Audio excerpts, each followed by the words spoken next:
Hey guys, welcome to another self-shot video of mine. Like most of you out there, obviously I'm staying home. I moved my entire office home just so that I could do my work and continue to do what I have to do. But at the same time, I'm trying to stay away from meeting anyone as much as possible during this crisis. Now, with all that being the case, from an accounting and tax perspective, we're actually working a ton more hours than usual. Just simply because as of right now, things are very uncertain. We're not sure exactly where things are going, what's going to happen next.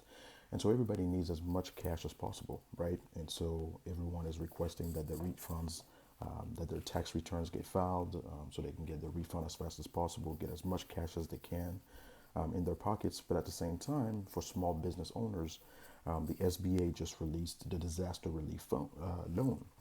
And so obviously, as accountants, we're helping a lot of small businesses right now, trying to fill out those forms and get all the information out as fast as possible, so that they can get capital to be able to help their business survive.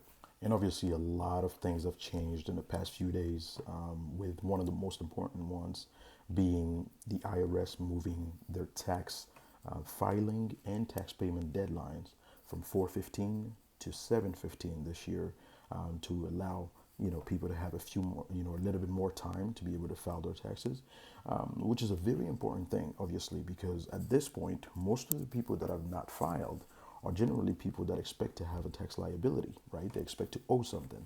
And so by giving you that kind of time, it just kind of gives us a chance to plan for that a little bit more. But what I wanted to share with you today was actually the four main reasons why I believe that you should still consider filing your return as fast as possible, as opposed to waiting until 7/15. If you're not familiar with me, my name is Fabrice Metan, owner of a company called Simplify My Numbers. I'm an accountant with 10 plus years of experience, and my passion is to help business owners and professionals keep more of their hard-earned income through tax and accounting strategies. All right, so what are the four main reasons why you should still consider filing your return by 4/15 as opposed to waiting for the new deadline? Well, number one is pretty obvious, right? If you're expecting a refund, get your money as fast as you possibly can, okay? In this pandemic, the statement cash is king has never been more true. It's going to be extremely important to be liquid, and so whatever you can get in your hands, go ahead and make that happen. Number two, I'm sure you've heard of the proposal to get every American a stimulus check to help us survive this crisis, right? Now, the one thing that we don't know for sure is exactly what the government will rely on to determine what our income level is when they decide to send us money. And so, more than likely, they're going to look at our tax information, right? Tax return information. If we're lucky, they're going to go off of 2018 information. But what if they decide to take the 2019 tax return? We're not sure, and so it's best to be prepared, right? To get it done and at least have all that information out, so that you're in a better position to receive the money if you were eligible to receive it.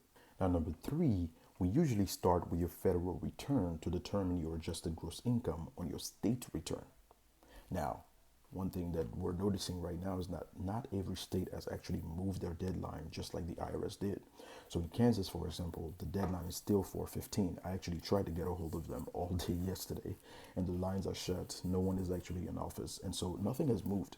And so if you're going to file state anyway, because you have to get it done by 4/15, you might as well file federal. Now, number four, last but not least, we all need to be able to plan for our payment. I have clients that had, tax liabilities around $12,000 to $15,000. I don't care who you are, that is still a lot of money for anyone. And so at least by filing now and knowing exactly what you will owe, you can now give yourself another 90 days or more to be able to make the payment by 7/15. So that's pretty much it for today, guys. In this pandemic, things are pretty wild, okay? They're changing every day, by state, city, counties. And I just wish that everyone out there stays safe, wash your hands, try not to touch your face as often as you usually do. I just really want us to get through this, and I think that we can. Definitely stay informed. I'm going to do my very best to send as much information as I possibly can when it comes to dealing with our taxes, the money, the stimulus checks that we're hopefully going to get from the government. the loans. My next video is actually going to be on everything that has to do with the SBA loan, the debt disaster relief, because I'm currently filing it for several of my clients. And so I want to see if there's any anomalies or anything like that that I can share with everyone. And so I'll make sure to shoot a video, in regards to all of that. And definitely stay safe, stay informed, and I'll see you guys on the next video.